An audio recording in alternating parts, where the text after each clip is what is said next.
ونصلي ونسلم على رسوله الكريم أما بعد وأوجبت مزاحمات الرجال على النساء وغيرتهم عليهن ألا يصلح أمرهم إلا بتصحيح اختصاص الرجل بزوجته على رؤوس الأشهاد۔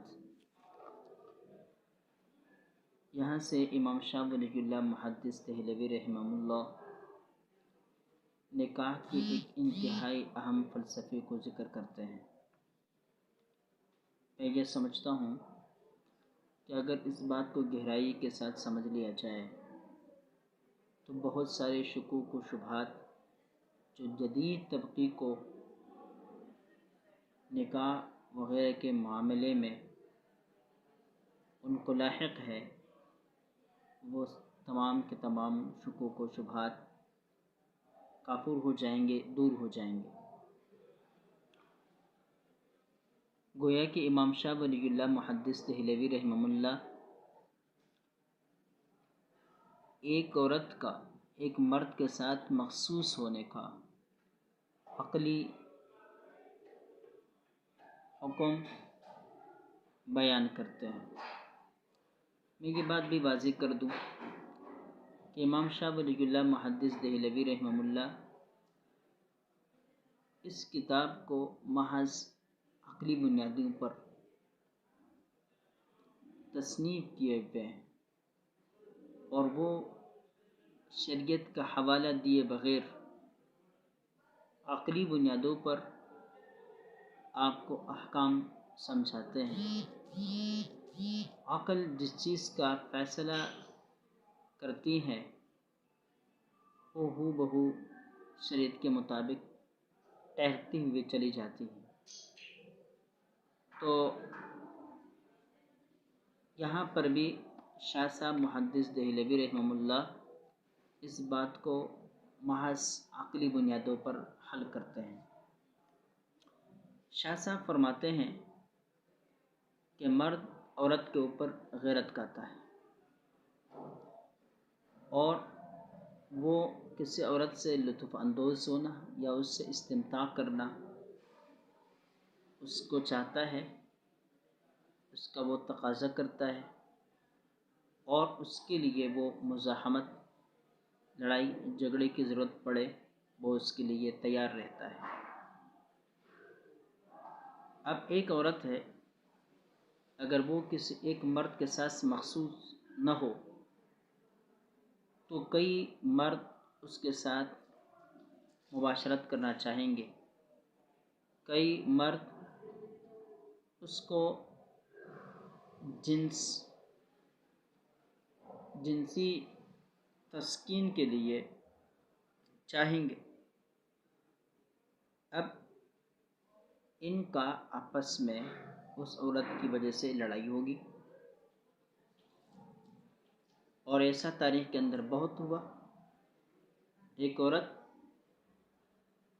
کے لیے کتنی جانیں ضائع ہو گئی، قتل کر دی گئی اور انجانی کر دی گئی۔ اس لیے ہر عورت اگر آزاد رہے تو پھر ہر مرد اس کے اندر حصہ دار ہوگا اور اس حصے کو پانے کے لیے وہ دوسرے مرد کے خلاف لڑے گا بھی اور اس کے ساتھ مزاحمت کرے گا۔ معاملہ جہاد تک چلا جائے، وہ اس کی غیرت پر ہے، وہ وہاں تک چلا جائے گا۔ اس لیے فسادات پھیلیں گے اور بدامنی پھیلے گی، امن سبوتاج ہو جائے گا۔ اس لیے انسانی سماج و معاشرے کو بدامنی سے بچانے کے لیے یہ لازمی قرار پاتا ہے کہ ایک عورت ایک مرد کے ساتھ مخصوص کر دیا جائے تاکہ قانونی طور پر کوئی دوسرا آدمی اس کے ساتھ مزاحم نہ ہو سکے، اور جو مزاحمت کی کوشش کرے تو وہ مجرم قرار پا کر اس کے خلاف قومی سطح پر چارہ جوئی کی جائے اور اس کو سزا دی جا سکے۔ ابھی یہاں پر ایک سوال پیدا ہوگا کہ جب ایک عورت ایک مرد کے ساتھ مخصوص ہے تو ایک مرد بھی پھر ایک ہی عورت کے ساتھ مخصوص ہو جانا چاہیے، یعنی مرد کو ایک سے زیادہ شادیوں کی اجازت اور نکاحوں کی اجازت نہیں ملنی چاہیے۔ تو عقلی بنیادوں پر اس مسئلے کو اس انداز سے حل کیا جا سکتا ہے کہ آج تک آپ نے یہ ضرور سنا ہوگا کہ ایک عورت کو حاصل کرتے کرتے کئی مرد جان سے ہاتھ دھو بیٹھے اور ان کے درمیان آپس میں لڑائی ہوئی، بلکہ اس معاملے میں آپ یہاں تک سنیں گے کہ خاندانوں کے خاندان وہ انجانی ہو گئے ایک ہی عورت کی خاطر۔ لیکن آپ نے کبھی یہ نہیں سنا ہوگا کہ دو عورتیں ایک مرد کے ساتھ شادی کرنے میں لڑتی رہے اور ان میں سے ایک نے دوسرے کو قتل کر دیا ہو یا اس کو کوئی نقصان پہنچایا۔ خام اگر کوئی واقعہ ایسا ہوا تو اس کا کوئی اعتبار نہیں، لیکن مردوں میں یہ ہوتا رہتا ہے۔ پتہ چلا عورت کی تخصیص یہ عقل کا تقاضا ہے، جبکہ مرد کا صرف ایک عورت کے ساتھ مخصوص ہونا یہ عقل کا تقاضا نہیں۔ اور اسی بنا پر شریعت کا فیصلہ بھی ہے۔ شریعت بھی کہتی ہے کہ ایک عورت صرف ایک مرد کی ہو، ایک عورت بیک وقت کوئی شوہر نہیں رکھ سکتی، ہاں ایک مرد بیک وقت 4 تک نکاح کر سکتے ہیں، اور اس کی وجہ آپ کے سامنے بیان کر دی گئی۔ امام شاہ ولی اللہ محدث دہلوی رحمہ اللہ اس بات کو یہاں ذکر کرتے ہیں، کہتے ہیں وَأَوْجَبَتْ مُزَاحِمَاتُ الرِّجَالِ عَلَى النِّسَاءِ، لازم کر دیا، واجب کر دیا مردوں کی لڑائی نے عورتوں پر، وَغَيْرَتُهُمْ عَلَيْهِنَّ، اور مردوں کی غیرت عورتوں کے اوپر۔ ان 2 چیزوں نے لازم کر دیا اللہ يصلح امرهم، کہ لوگوں کے معاملات سدھرے نہیں، الا بتصحیح اختصاص الرجل بزوجته، یہاں تک کہ ایک مرد کو خاص کیا جائے اس کی عورت کے ساتھ، علی رؤوس الاشہاد، گواہوں کے موجودگی میں ایک عورت ایک مرد کے ساتھ مخصوص قرار دے دی جائے۔ امام شاہ ولی اللہ محدث فرماتے ہیں کہ وہ بھی لوگوں کے سامنے ہونا چاہیے تاکہ کوئی مزاحم نہ بن سکے۔ اگر کوئی مزاحم بننے کی کوشش کرے تو جو گواہ ہیں وہ بھی ان کے خلاف میدان میں آئے اور بتائیں کہ فلاں عورت فلاں فرد کے ساتھ، فلاں مرد کے ساتھ مخصوص ہو گئی ہے، اب دوسرے کو مزاحمت کا کوئی حق نہیں۔ اور دوسری بات یہ ہے کہ اصل مسئلہ قطع تنازعات کے خاتمے کا ہے، قطع تنازعات ہے، تو قطع تنازعات اس بنیاد پر ہو سکتے ہیں کہ کھلے بندوں، لوگوں کے علم، لوگوں کی موجودگی میں ایک عورت ایک مرد کے ساتھ مخصوص کر دی جائے تاکہ ان کے اوپر کوئی شک نہ کرے، ساتھ گھومتے پھرتے، اٹھتے بیٹھتے، لیٹتے، چلتے پھرتے، کھاتے پیتے دیکھیں تو اس کے اوپر کوئی شک نہ کرے۔ اس لیے علی رؤوس الاشہاد نکاح ہونا چاہیے۔ شریعت بھی یہی کہتی ہے، گواہوں کی موجودگی کے بغیر جو نکاح کیا جاتا ہے شرعاً اس نکاح کا کوئی اعتبار نہیں، اس لیے کہ نکاح کا جو اصل مقصد ہے وہ چوری چھپ کے بغیر گواہوں کے کیے ہوئے نکاح سے حاصل نہیں ہوتا، اس لیے بغیر گواہوں کے نکاح منعقد نہیں ہوتا۔ آگے شاہ صاحب بہت ہی اعلیٰ قسم کی اور بات ذکر کرتے ہیں، کہتے ہیں وَأَوْجَبَتْ رَغْبَةُ الرَّجُلِ فِي الْمَرْأَةِ وَكَرَامَتُهَا لَا وَلِيِّهَا، یہاں سے یہ بات ذکر کرنا چاہتے ہیں کہ مہر کیوں لازم اور عورت کے نکاح کا حق ولی کو کیوں دیا گیا؟ تو بتاتے ہیں وَأَوْجَبَتْ رَغْبَةُ الرَّجُلِ فِي الْمَرْأَةِ، اور مرد کی عورت کے اندر رغبت نے اس بات کو واجب کر دیا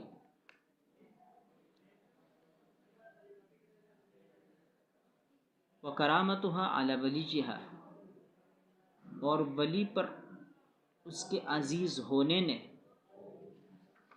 وَذَبُّهُ عَنْهَا، اور ولی کا اس کی طرف سے دفاع کرنے نے اس بات کو لازم کر دیا کہ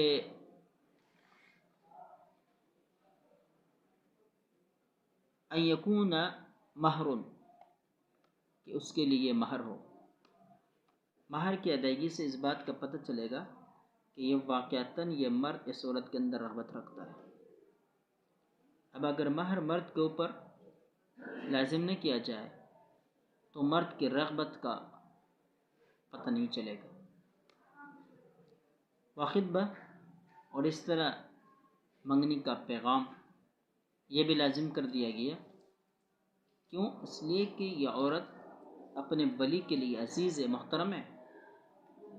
اب اس کے احترام کو مد نظر رکھتے ہوئے یہ کہا گیا کہ مرد کی طرف سے منگنی کا پیغام ملنا چاہیے، دے دیا جانا چاہیے۔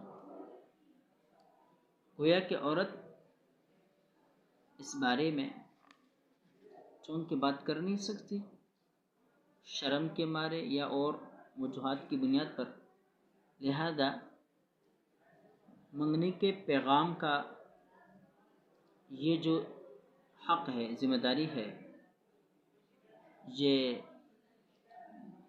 مرد کی طرف سے ادا ہونا چاہیے۔ اسی طرح وتصد من الولی، ولی کی طرف سے اس کی جو ہے آمادگی ہو اور وہ عورت کی طرف سے فیصلہ کرنے والا ہو۔ تو اس بات نے دو چیزیں، یہاں امام شاہ ولی اللہ محدث دہلوی رحمۃ اللہ علیہ نے تین چیزیں ذکر کر دی۔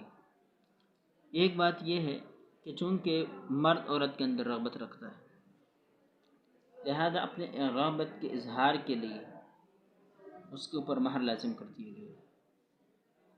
پھر چونکہ عورت کے اندر شرم و حیا ہوتی ہے اور وہ اپنے محارم اور اپنے اولیاء کے لیے، اپنے ولی کے لیے معزز و محترم ہوتی ہے، لہذا ایک تو ولی اس کا فیصلہ کرے، دوسرا مرد کی طرف سے اس کا منگنے کا پیغام مل جانا چاہیے۔ وَكَانَ لَوْ فُتِحَ رَغْبَةُ الْأَوْلِيَاءِ فِي الْمَحَارِمِ أَفْضَى ذَلِكَ إِلَى ضَرَرٍ عَظِيمٍ عَلَيْهِ۔ یہ ایک انتہائی اہم فلسفہ ذکر کر رہے ہیں۔ شریعت میں آپ نے دیکھا ہوگا اور آپ جانتے ہوں گے، سورہ نساء کے اندر بڑی تفصیل کے ساتھ اللہ تعالیٰ نے اس کا تذکرہ کیا کہ ایک مرد کن عورتوں کے ساتھ نکاح کر سکتا ہے، کن کے ساتھ نہیں کر سکتا۔ کچھ عورتیں ایسی ہیں جن کے ساتھ نکاح کرنا مرد کے لیے جائز نہیں ہے، جن کو ہم محرمات کہتے ہیں، اور ان کے علاوہ جتنی عورتیں ہیں ان کے ساتھ مرد کے لیے نکاح کرنا جائز ہوتا ہے۔ جن عورتوں کے ساتھ مرد کے لیے نکاح کرنا جائز نہیں ہوتا ان کا تذکرہ قرآن پاک نے حرمت علیکم امہاتکم و بناتکم، تمہارے اوپر تمہاری مائیں، تمہاری بیٹیاں، اور اسی طرح تمہاری بہنیں، تمہاری پھوپھیاں، تمہارے خالائیں، تمہارے باپ کی بیوی، وغیرہ یہ حرام کر دی گئی ہیں۔ امام شاہ ولی اللہ محدث دہلوی رحمہ اللہ اس کے عقلی وجوہات بیان کرتے ہیں کہ محارم کا یہ سلسلہ کیوں ہے۔ فرماتے ہیں کہ اگر محارم کا یہ سلسلہ نہ ہوتا تو پھر عورتوں کے لیے بڑا نقصان ہوتا، بڑا ضرر ہوتا اور ان کو تکلیف پہنچتی۔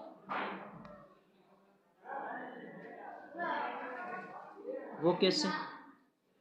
کہتے ہیں وَلَوْ وَكَانَ لَوْ فُتِحَ رَغْبَةُ الْأَوْلِيَاءِ فِي الْمَحَارِمِ، اگر یہ بات کھول دی جائے کہ اولیاء کی رغبت محارم کے اندر ہو تو افضا ذلك الى ضرر عظیم علیہا، تو یہ لے کر جائے گا اس بات کی طرف کہ عورت کے اوپر بہت ظلم ہوگا، عورت کے لیے بڑا نقصان کا باعث بنے گا۔ کیسے؟ نمبر 1، من عزلها امن ترغب فيه، ایک عورت ایک مرد کے اندر جو محارم کے علاوہ، خاندان کے علاوہ یا خاندان ہی کا فرد ہے لیکن محرم نہیں، اس کے اندر وہ رغبت رکھتی ہے، لیکن چونکہ محرم کے لیے اس کے ساتھ نکاح کرنا جائز ہے، اس لیے یہ جو محرم ہے یہ بیچ میں رکاوٹ بنے گا، تو عورت کی چاہت کو ٹھیس پہنچے گی، اس کی رغبت کو ٹھیس پہنچے گی اور اس کی چاہت کا خون ہو جائے گا۔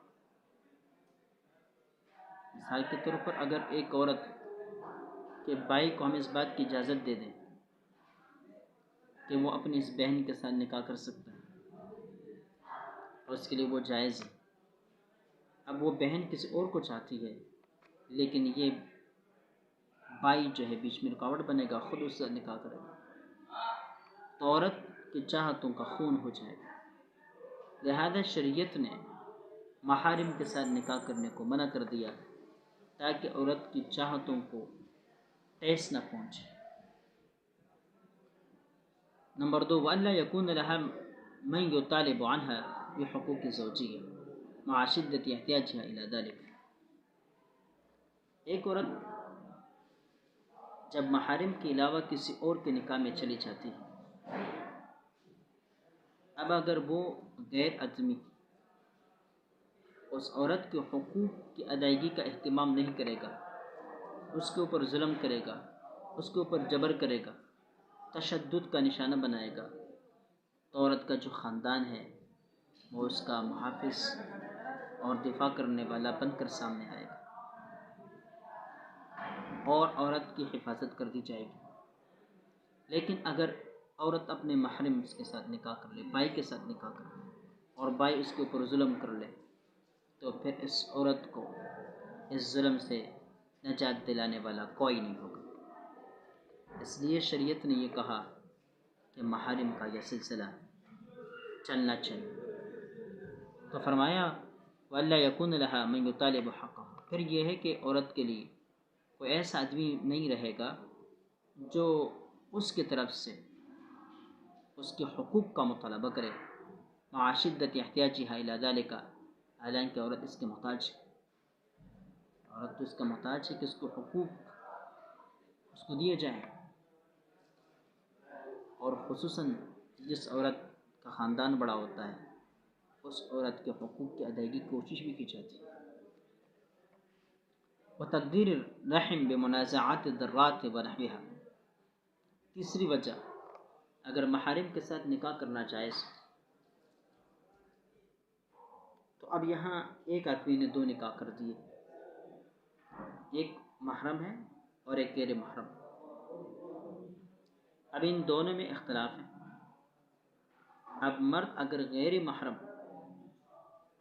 عورت کو ترجیح دیتا ہے تو محرم کے ساتھ قطع رحمی آ جاتی ہے، اور شریعت نے قطع رحمی کی اجازت نہیں دی، اور قطع رحمی عقلاً بھی جائز نہیں، عقلاً بھی مناسب نہیں، عقل بھی اس بات کو نہیں مانتی کہ رشتہ داروں کے درمیان قطع رحمی کی جائے۔ اور اگر وہ اس کو ترجیح دیتا ہے، دوسرے کے اوپر ظلم کرتا ہے، تو یہ بھی جائز نہیں۔ اس لیے شریعت نے یہ بتلا دیا کہ محارم کا سلسلہ چلنا چاہیے۔ آگے کہتے ہیں مع ونحوها مع ما تقتضيه سلامة المزاج من قلة الرغبة في الذي نشأ منها أو نشأت منه أو كان كغصن دوحة۔ چوتھی وجہ یہ بیان کر رہے ہیں کہ جو سلیم مزاج، جو سلیم الفطرت لوگ ہیں، وہ اپنے رشتہ دار، اپنے محارم عورتوں کے اندر رغبت نہیں رکھتے۔ بھائی کو اپنی بہن کی طرف کوئی رغبت نہیں ہوتی،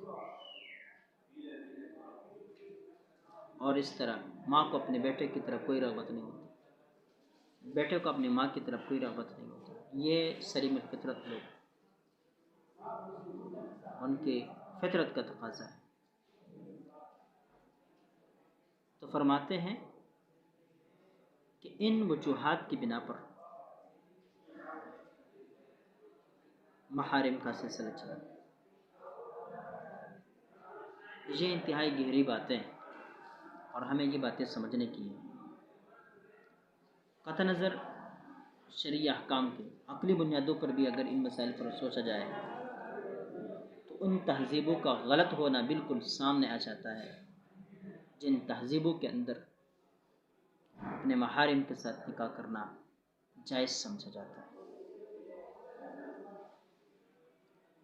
آگے حضرت کہتے ہیں وَأَوْجَبَ الْحَيَاءُ عَنْ ذِكْرِ الْحَاجَةِ إِلَى الْجِمَاعِ أَنْ تُجْعَلَ مَلْسُوسَةً فِي ضِمْنِ عُرُوجٍ يَتَوَقَّعُ لَهُمَا كَأَنَّهُ الْغَايَةُ الَّتِي وُجِدَ لَهَا۔ یہ جماع کی طرف، مباشرت کی طرف رغبت یہ کب ہوتی ہے اور اس کا اظہار کرنا چونکہ مناسب نہیں سمجھا جاتا، اس لیے شریعت نے اس کی ظاہری علامت بتا دی،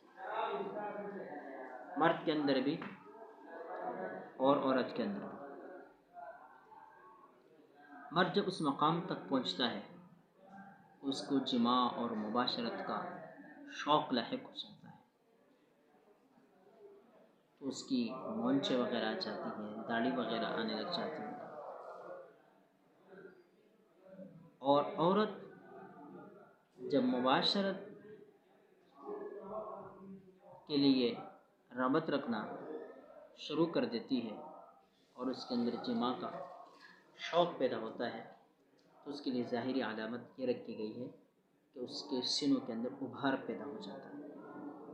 کہتے ہیں یہ ایک پوشیدہ مسئلہ تھا جس کا اظہار کرنا شرم سمجھا جاتا ہے، تو اللہ رب العزت نے اس کے لیے ایک علامت بتلا دی، جس علامت کو دیکھنے کے بعد اولیاء کے لیے فیصلہ کرنا کوئی مشکل نہیں ہوتا۔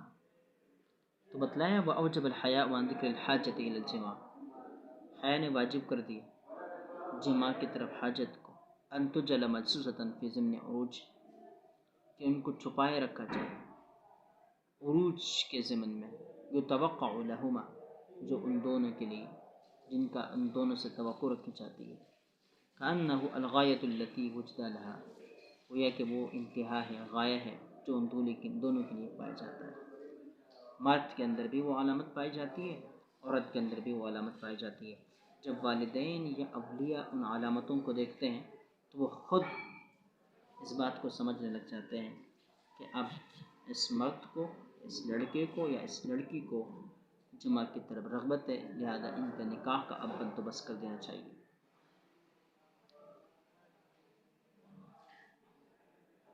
آگے بحث بہت ہی اہم ہے، انشاءاللہ اس کے متعلق کل گفتگو ہوگی۔ اللہ رب العزت ہمیں سمجھنے کی توفیق عطا فرمائے۔ وآخر دعوانا ان الحمد للہ رب العالمین۔